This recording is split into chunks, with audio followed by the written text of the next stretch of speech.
Cordell Davenport here, smallapartmentinvestors.com. Go to the website. I have a free report, talks about 20 reasons, essential reasons to own apartments. There's a variety of other stuff I have on that website. Check me out.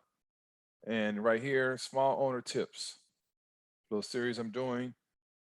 And in this tip, always buy for cash flow, not appreciation.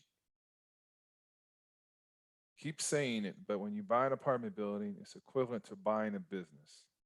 And properties that produce negative cash flow are called alligators. They eat you alive. One of the main reasons to purchase investment properties such as apartments is that it creates passive income, not passive losses. Do not buy an investment property with the expectation of getting capital gains in the future. You buy for cash flow.